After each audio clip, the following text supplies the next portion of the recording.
Good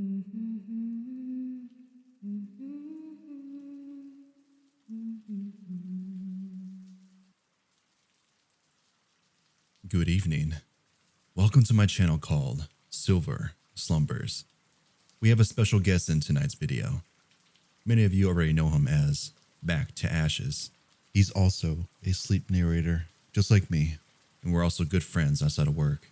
So today, he's going to be reading stories with me to help you get those soothing Z's that you deserve. By the end of the video or while listening, you should check out his channel. He's got a lot of great content to sleep to with his melatonin voice. If you are enjoying what you're hearing, down below in the description box, if you'd like to buy me a coffee, it would really help me and the channel out. I thank you in advance. Back to Ashes and I are going to be reading True Scary Stories, Volume 3. So sit back, relax, and close those eyes, and be careful. Don't get lost in the dark.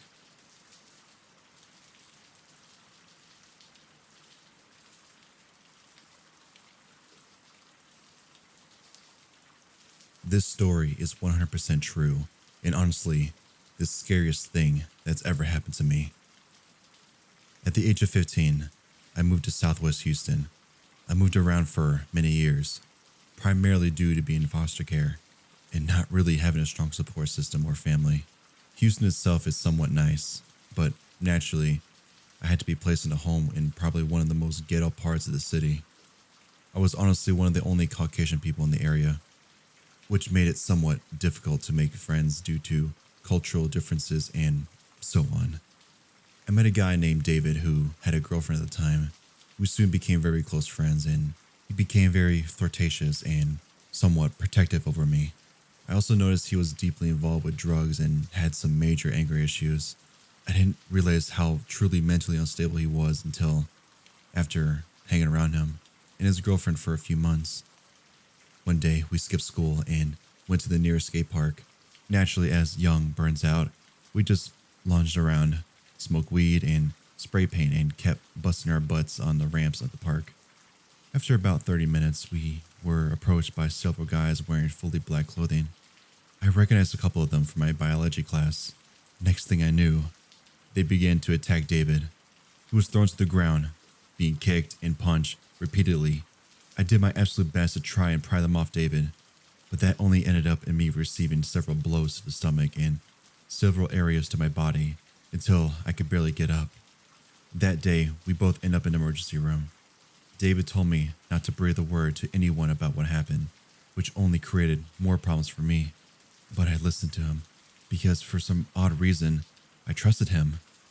A week later, David found me in the hallway early in the morning before first period. He pulled me to the side and looked around anxiously. His eyes darted back and forth between different parts of the hallway. "What's going on?" I asked, completely thrown off by his sudden, erratic behavior. "Those guys, they're going to pay for what they did to us," he whispered softly. "What do you mean?" I said nervously. "I have a gun. Miranda has one too. I'm going to take care of those efforts today. Go home," he said through gritted teeth. Reaching to his backpack and slowly revealing a black gun, I quickly placed my hands on his, pushing his hands further down into the backpack. "David, don't let anyone see that," I whispered quickly. My heart was pounding, my head was spinning, and I feel a deep pit in my stomach. My mind raced 90 miles an hour. What the F was going on with him? Why did his girlfriend, Miranda, have a gun? What the F do I do? "I don't want you to get hurt. I want to protect you. Both of you. I trust you, and I know you won't tell anyone," he said quietly, his eyes softening. My thoughts continued to race, and I did the only thing I could do. Try to get away from him and tell someone immediately. "All right, well, whatever you're going to do, just wait. Let me get my foster sisters out first, okay?" He nodded, and surprisingly, he let me go. I raced down 2 flights of stairs, across the schoolyard, and finally made it to the principal's office. I opened the door without even knocking. which did anger our school principal off, but I did cut him off before he could say anything and said, David F. and Miranda H., they both have guns. They both brought guns to school today. A few minutes later, the school was put into lockdown, and my only 2 friends I ever had this entire school year were arrested. There were news reports, officers questioned me, and as you can imagine, I was grounded for quite a while for my choice of friends. I later decided to move away from that area because I wasn't sure what would happen to me if somehow they got out while I was still in the area. I don't know if they really plan on using the guns on campus. I just know that I was effing scared. For me, for the other students, for the faculty. All I know is that maybe I've saved someone's life today, and I don't regret it one bit.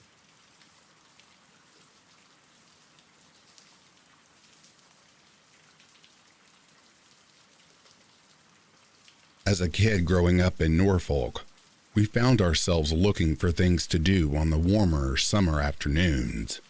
My childhood best friend loved all things spooky, so we often found ourselves hanging out around our local cemetery. It was always quiet, and you could do whatever you wanted. One evening, we found ourselves there much later than we had been before. I never felt the cemetery to be eerie during the day. As I mentioned, it was peaceful, it was calming. Though, once darkness set in the atmosphere, it does change dramatically. My friend picked up on my change of mood and assured me there was nothing there to be worried about. Everyone around us was already dead, right? Everything seemed as normal as it could be. Sitting in a cemetery alone with my friend, smoking cigarettes I stole from my brother. Until I looked into the distance, on the other side of the cemetery, beyond the fence. 2 small lights appeared in the woods. They were red in color and appeared to be walking along the fence line. I mentioned it to my friend and asked if she could also see what I was seeing. Her eyesight wasn't the best, but after squinting, she too confirmed the 2 small red lights. She claimed they look like eyes. They seemed to be far away until they weren't. It was like in the blink of an eye they grew twice the size and appeared much closer. It was really making me feel uneasy. Whatever it was, the idea we might not be alone anymore was enough to make me want to bail. It's like when all your instincts are telling you to run. Something was telling the lizard part of my brain we weren't safe. At this point, my friend also voiced her concern, and maybe we shouldn't be here. We watched it for maybe what felt like minutes, growing bigger and bigger.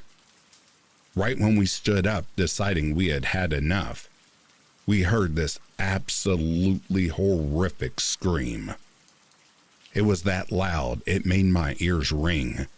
And then next thing you know it, we just ran like our lives depended on it. Looking back, I remember even though we were running away from whatever that thing was, the scream didn't get quieter. It was as if it was following us.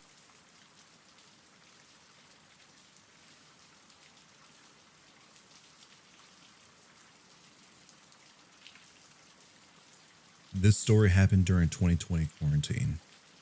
I was upstairs in my room one night, playing video games with volume really loud, when I thought I heard noises coming from downstairs. I muted the TV and listened closely. Nothing. I resumed playing the game for about another hour or so, when I heard it again, only louder. I was sure I heard it this time and was a little freaked out. To assure myself, I went downstairs to the basement, where I thought I heard the noise coming from.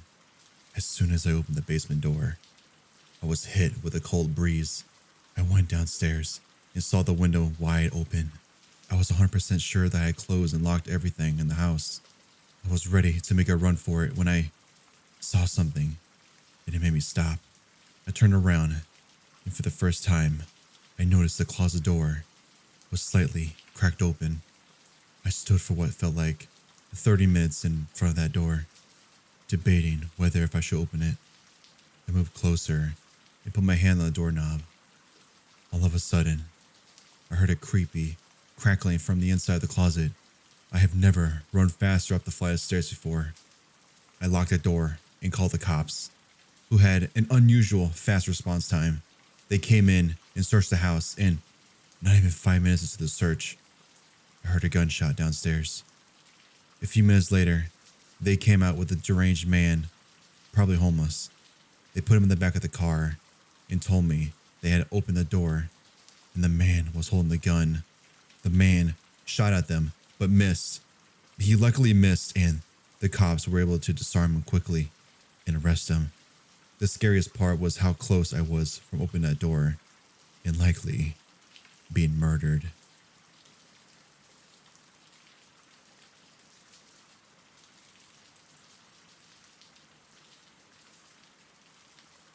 A couple of you guys liked my other posts, so I really like to continue them. So if it's okay with the community, I just want to say firstly that a couple of these experiences can be a little far-fetched and may seem stupid.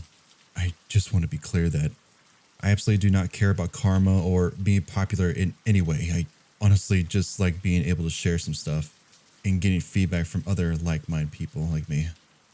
So, as I said before, I spent a lot of my childhood in the woodland forest, both behind and to the left of my grandparents' house. I wouldn't always go in there alone. In fact, more often than not, I had my younger cousin, well, we'll call him Ben, with me on these misadventures. One in particular really stand out to me. So Ben and I would most of the time just wander around the first mile of the forest and look for ponds, animal bones, weird fungi, normal young boy stuff.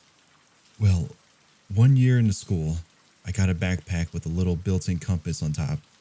It only really worked though if you set it flat on the ground, but hey, it still was a working compass, and that meant we can go further into the woods without getting fear of being lost.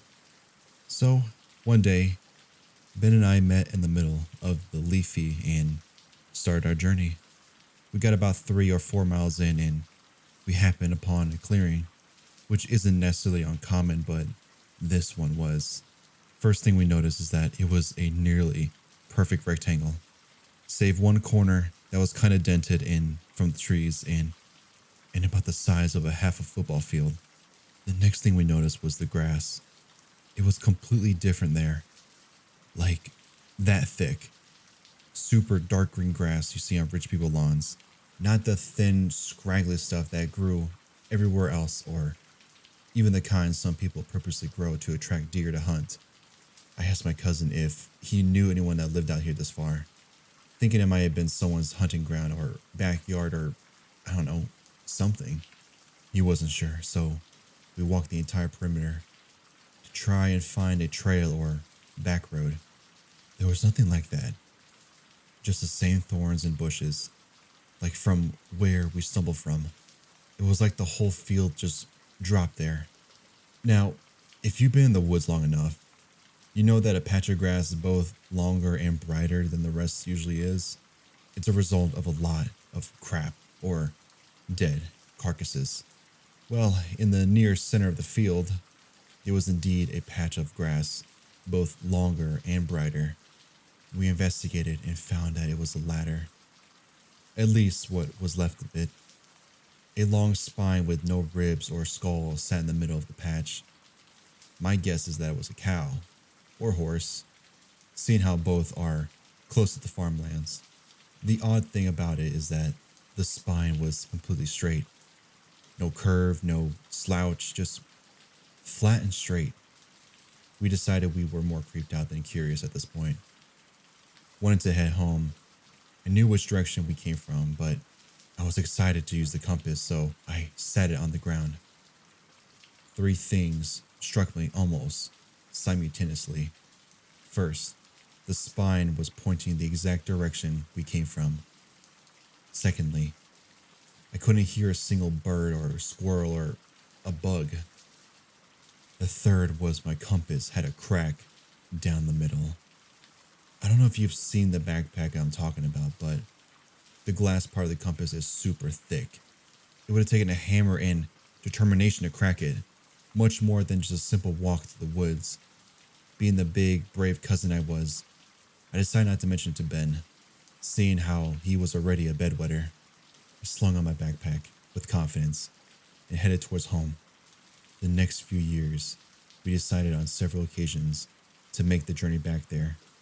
Only problem is that we never found it again. We met at the same place every time, headed in the same direction, and walked what we felt like it was always the same distance. We never found that clearing again. My brother told me about how him and his other cousin, older brother of Ben, had the same thing happen to them, but with a lean-to full of broken glass and bungee cord.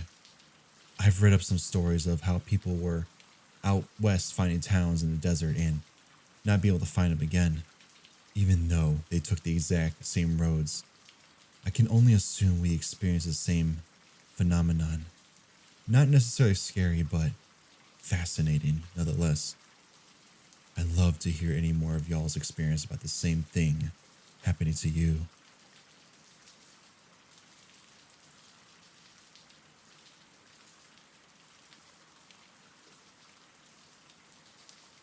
When my son was 2 years old, he started acting as if he was interacting with something or someone that his father and I could never see. Like throwing toys down the hall and then running away with murmuring words. When I asked what he was doing, he always told me that he was giving toys to a boy who was playing with them. There was never anyone there, but it was always icy cold down the hallway and leading to the garage. I asked him what the boy's name was, and he would tell me Don. Don was his name. I asked him what the boy was doing. Waiting for his mom to come pick him up, he would always reply. We put it down to an imaginary friend and nothing more. Harmless, we thought, until he started waking up in the middle of the night, screaming, Don won't let me sleep. He keeps tickling my toes. This chills right down my spine, and so my son will sleep in my bed with me every night. This continued for another 6 months until the real estate notified us that the owner of the house had died and his children would be selling the property and splitting the profit between them, meaning we had to move. After we left, I came across a local newspaper article about the owner of our old rental, stating how much he would be missed by the community. He had been raised by his mother in the house that we were renting since he was a child. Then I noticed his name and everything came flooding back to me. His name was Don. My son's imaginary friend was our homeowner. He must have been waiting for his mother to come and take him to the other side. I'll never look at another imaginary friends the same way, ever again.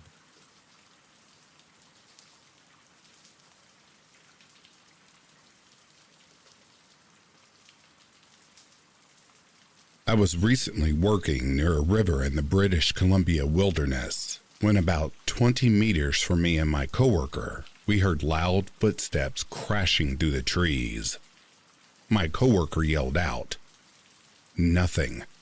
The footsteps continued, but after he yelled out a second time, the footsteps stopped, and then things went completely silent. There was other people in the vicinity throughout the week, but to our knowledge, nobody there that day. I grew up hunting, and I am very familiar with the fauna of Western Canada. It sounded like a bull or cow moose or elk, perhaps a sizable buck, but to my knowledge, they don't have the smarts to actively hide from humans when they are yelled at. Same with bears, mountain lions, however, do. But I don't believe one would ever be so loud and clumsy sounding. What the hell was in the woods? I'm not above thinking it was perhaps a Bigfoot, Or was it a sinister person?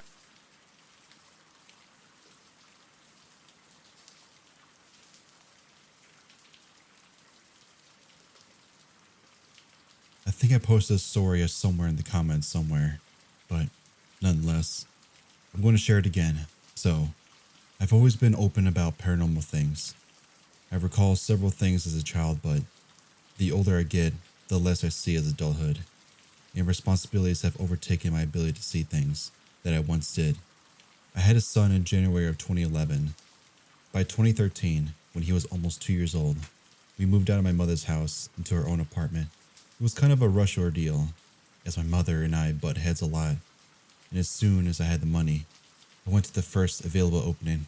The apartment manager had actually asked me to hold on for an extra 2 weeks because, as she said, some girls were moving to Florida and left the place a mess and it needed to be cleaned up. She never asked for a check or any references or anything. It was just an, okay, I'll let you know as soon as the rental is up to par. I moved in probably a month after she said that I could have the unit. Upon moving in, I had a strange but comforting feeling. I started out with nothing but a box of toys and a nice blow-up mattress for myself and my almost 2-year-old son to share. It was a 2-bedroom apartment, 1 bathroom, lots of closet space. Eventually, we made it a home, but one day, my son was in the spare room, which was going to be his room, and started laughing. A hearty baby laugh that takes a word of muster from any baby, really. I walk in and he is staring at the corner and acts as though he doesn't even see me in there. Then suddenly, he stops. Anyone with a child knows that this is a little odd. The child will normally look for the source of entertainment for more, but my son just stopped and toddled towards me as if I told him to do so. It seemed odd, but I dismissed it. Fast forward a few months, we got our own beds.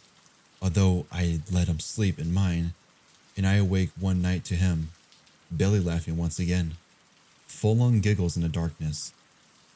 Nothing but the moonlight through the sheer curtains bouncing from my face onto his. Since I'm the one facing the window, and he's looking over my shoulder into the darkness, a big smile is spreading over his face as I say, "What's so funny, my honey?" And he says, "The man," as he's still gazing over my shoulder. But then his smile gets scared and serious as he's putting his tiny fingers over his lips as though he's mimicking someone, and he says, "Shh, no mama, no man, go night night." Needless to say, I did not go night night that night. Days, weeks passed, and small incidents happened where he'd be laughing or talking with his friend. I started not to worry about it because to me, it wasn't that big of a deal. He stopped being creepy at night. One day, though, he was in what was supposed to be his room, just cracking up laughing once again. When he came into the living room, I asked him, "What's so funny in there, bud?" He replied, "The man. He's funny. He tells me jokes. He's not a monster. He tells me jokes. He's nice, mama." I was like, okay. He's got an imaginary friend. Wonderful. Whatever.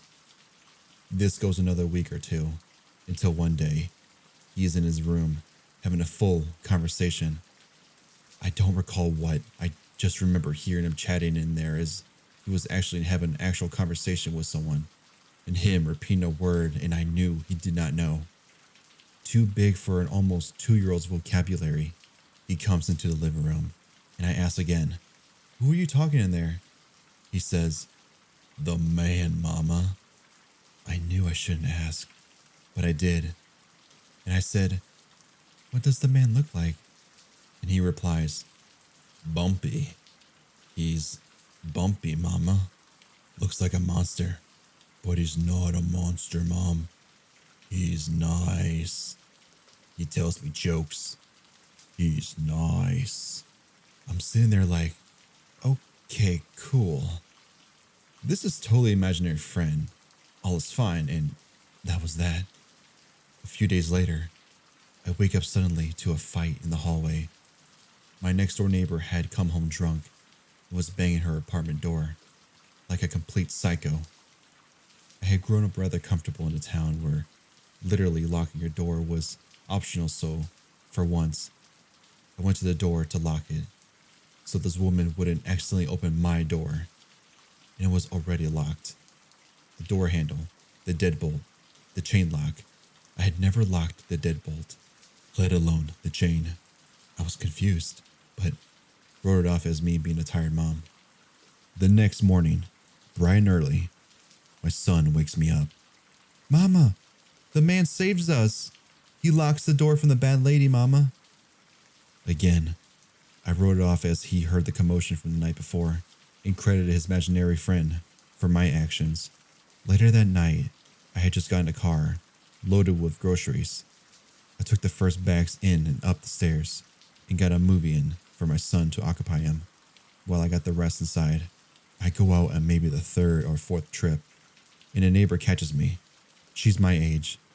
I've never met her before, but she seems kind. She approaches me and introduces herself and asks, maybe this isn't appropriate, but how much did you pay for that apartment? I didn't know exactly the rules to how units were priced off or what do you have to do, so I just vaguely asked, why? And she said, well, didn't they tell you what happened there? And I was like, no. She said she was going to wait on some girls to move out who were going to Florida, but I trailed off. She says, no, there was a dad and son who lived in there. They both had like some kind of genetic disease where you get bumps and stuff all over your skin. The son ended his life in there, in the spare bedroom, by overdosing. Nobody knew for days. They had all sorts of cleaning crews in there. It's a shame too, because he always tells my kids jokes and say, see, I tell jokes. I'm not a monster. He was so sweet to my boys. He was so worried about scaring them. He'd always tell them jokes.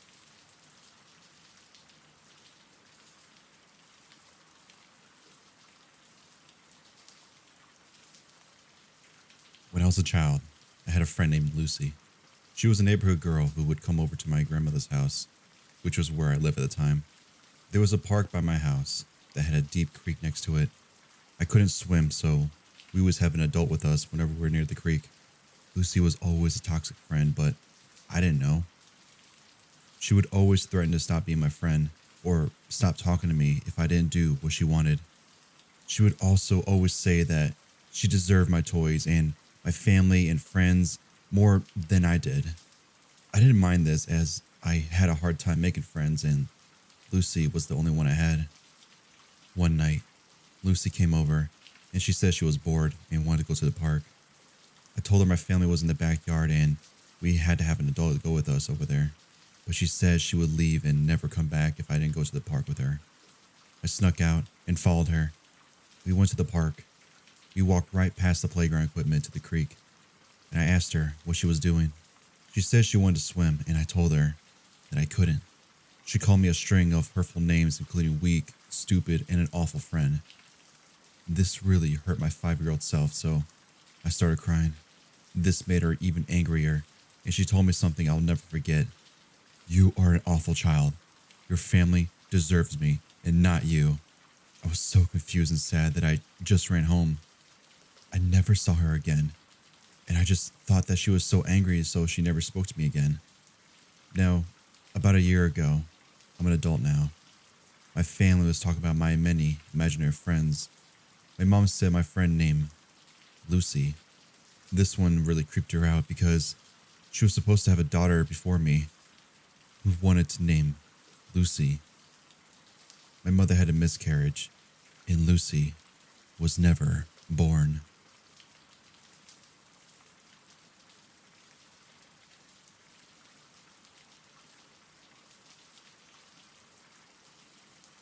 live in the deep woods in southern Missouri. The nearest civilization outside the trailer house down the road is a gas station a couple of miles away.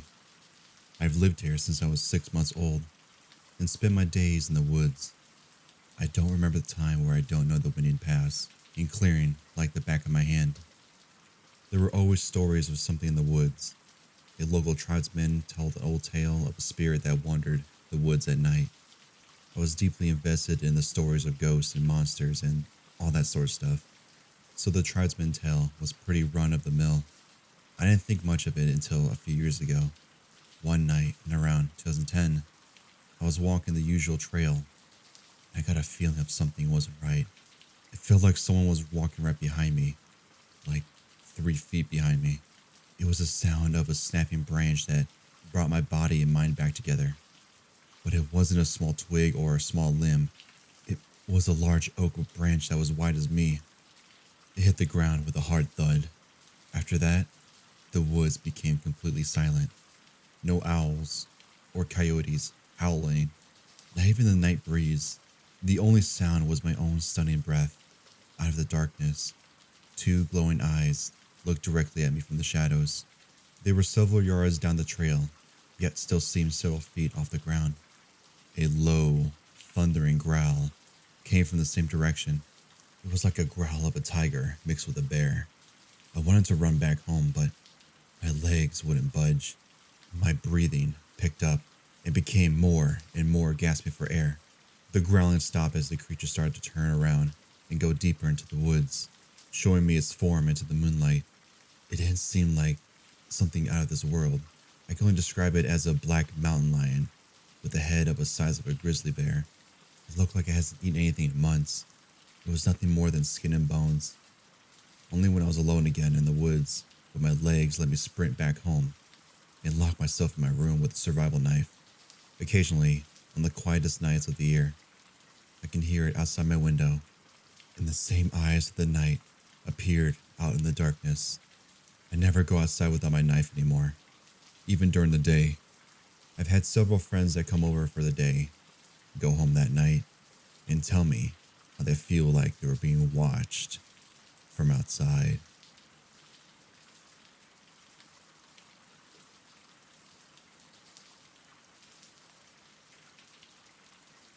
If you were to ask me if I believed in the paranormal, I tell you I'm on the fence about it. If someone were to tell me a house is haunted, I wouldn't believe them unless I myself experienced something out of the ordinary. I believe that creepy things do happen, but I like to go into situations with the mindset of trying to rule out every possible cause before I come to a conclusion. If I can write something off as just coincidence or my mind playing tricks on me, then I will, and I'll leave it at that. This experience, though, was a little different. I still don't know what exactly happened, really, and it hasn't happened since.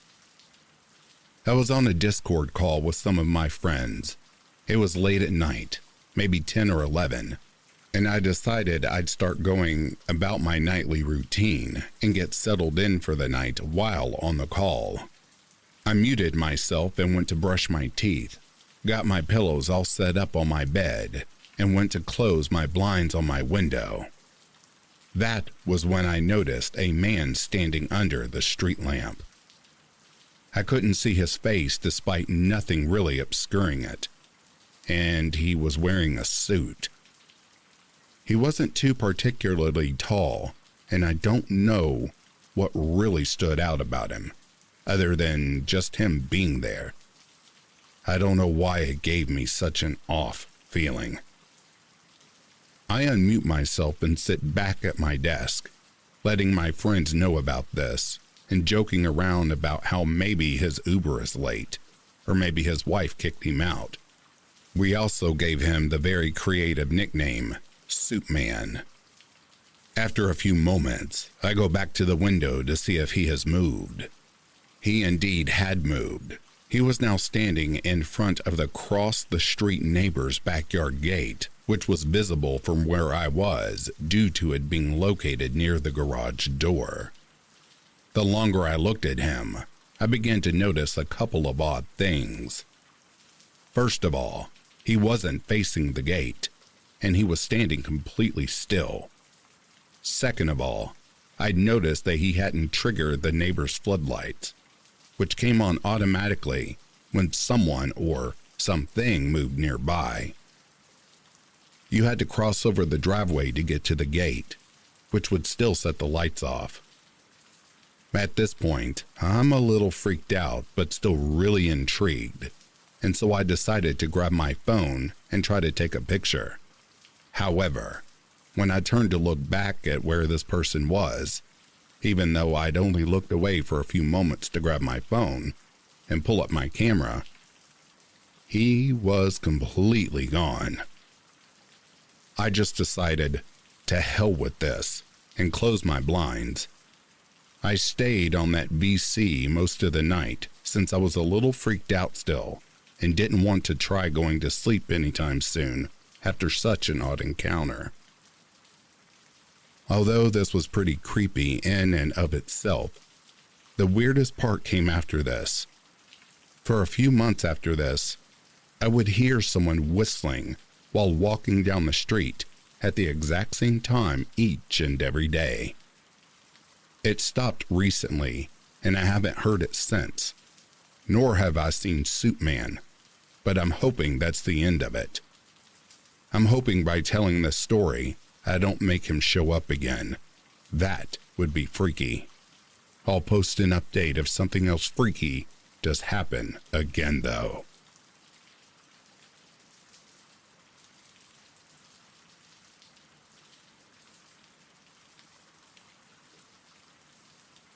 Hey everyone, this happened to me about 11 years ago when I was walking home from my friend's house at night. I'll just get straight into it. I used to live in a rural part of the United Kingdom and have lived in the rural areas most of my life. So I was used to long walks occasionally at night, especially before I could drive. They never bothered me too much. I'd get creeped out occasionally, but this one night was the most terrifying experience I've ever had. There was this one friend who used to live roughly 3 miles away from my house. He had cool parents, and my other friends would often go over to his house and play video games and just hang out. Occasionally, this meant walking home at night if I stayed late. There were 2 ways back and from his house. The roadway, which was about 5 miles long, and it took about 30 to 45 minutes. The roads were very quiet and eerie sometimes, but they were lit with street lamps, so it never bothered me walking this way. The other way was a shortcut through some woods, which took off about 2 miles, and the wooden bit was about a mile or so long. I often favored the wooden shortcut and have probably walked it about 100 times. The woods were dark, however, combined with a lack of ambient light due to live in a rural area, and you had absolute abyssal darkness. Luckily, most of the time, I had a phone light to walk with, but sometimes my phone would just die and the battery would just be so low, and the flash wouldn't work and I had to use my screen light. So you probably guessed it by now. This was one of those occasions. I remember my friends and I just finishing watching a film. It was nearing 10 p.m., so we all left my friend's house and headed our separate ways home. I contemplated briefly which way I should go and decided to take the shortcut through the woods.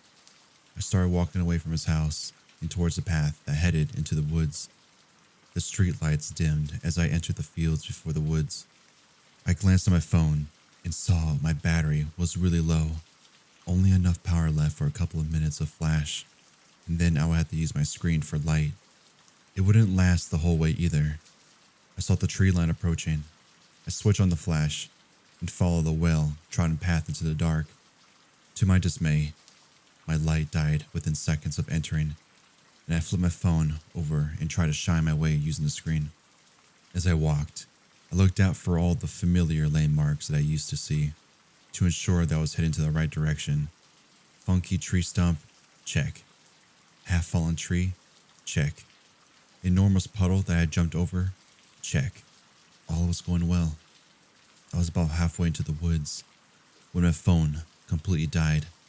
I remember the moment it happened. I was engulfed in darkness I'm not sure if you've experienced this level of darkness before, but it was so dark. I couldn't even see the outline of my hand or centimeters in front of my face. It was like I just closed my eyes. Naturally, my pace slowed down considerably, and I started holding out my hand in front of me to make sure I wasn't going to walk into a tree or something. I continued walking for about another minute or so until all of a sudden, a pungent smell hit me. Cigarette smoke. I glanced around, but couldn't see anything. Then I heard it. A cough. I wasn't alone. Thoughts raced through my head. Who would be out here in the dark? Are they following me? Am I lost? I quickened my pace again, throwing a little caution to the wind. I carried on walking and tripped slightly on a branch. As I regained my balance, I heard another sound. Branches breaking underfoot. It sounded like it was right behind me. The snapping turned around into fast steps that grew louder and louder. I started sprinting. I felt the well-trodden path turn to brush. I felt branches, logs, and plants hitting me in my legs. It wasn't long before I fell, hard. I was laying on the floor, holding my knee. I could still hear branches snapping around me, and a voice muttering something. I didn't dare move. Then, all of a sudden, they turned on the flashlight. I couldn't see anything for the beam of light, which seemed to be eaten away quickly by the darkness of the forest. I laid motionless to the ground as the beam swept through the trees. I could still hear the person mumbling. A deep growl. The crunching of footfalls grew and grew. They were only several feet from me at this point. I couldn't breathe. The light went out. The snapping of branches grew, and then nothing. Quiet. My eyes were wide open, but I couldn't see anything. Then I could hear wheezing right above me. I wanted to cry. I wasn't sure if the person could see me or not. They could have been staring right at me, and I wouldn't know. This carried on for about 5 minutes, until the crunching of leaves and snapping of twigs started again, and got fainter and fainter as they moved away from me. I remained laying there for about another 5 or 10 minutes, contemplating my escape. Like an idiot, I ran off the path. I wasn't sure if that was my way back home or was. I didn't really care, I thought. I was going to walk in one direction until I left the woods and get home from there. I knew as soon as I started moving again, if the person was still in the woods, they would hear me. Should I run or try and sneak out? I opted for the latter. I slowly rose to my feet, listening constantly to my surroundings, picked a direction and started walking. It wasn't perfectly quiet, but quiet enough to be sure that I wouldn't be heard from too far away. I kept hearing snapping sounds and rustling into the distance, and every time I froze, I'd hold my breath until I was happy no one was there, and then started walking again. I repeated this pattern for what felt like an eternity until I found the path. I screamed for joy in my mind and sped up my pace. After another 10 minutes, I saw it. A light. Street lights filtering in through the trees. I've never been so happy to see a mirage of street lamps. But as I progressed to the end of the woods, my heart sank. At the end of the path, there was a black silhouette. Unmoving, contrasted again, the light background, was the dark figure of a man. What should I do? Maybe it's a different person. Perhaps it was someone walking their dog. I froze and watched them silently. But they didn't move at all. They just stood there like they were guarding the entrance of the woods. I didn't know what to do. By this point, I had enough. I was so close to getting out. I decided to just run straight to the exit, straight towards them. I was a 6-foot young man. If they wanted to stop me, they'd have a hard time trying to go for it, I thought. So that's what I did. I started sprinting. The figure grew and grew as I reached to them. I stopped to the side. I heard someone growled, "Damn," loudly, and felt something clip to the back of my head and tug the back of my jacket. I cleared the sheep gate in one leap and sprinted to the light. I eventually stopped running when I could see the first house and looked back. The entrance to the woods was quite far away now. I couldn't see anyone standing by the entrance. Relaxing a bit more now, I finished my walk home. And that's pretty much it. I know I could have overreacted, but it could have been someone out in the woods, a dog walker or camper. But what I thought was strange was that they didn't use their torch except briefly on that one occasion. Once they heard me, they also actively seek me out. Who knows what they could have done when they caught me. In any case, I never walked that way home ever again. Not at night, anyway.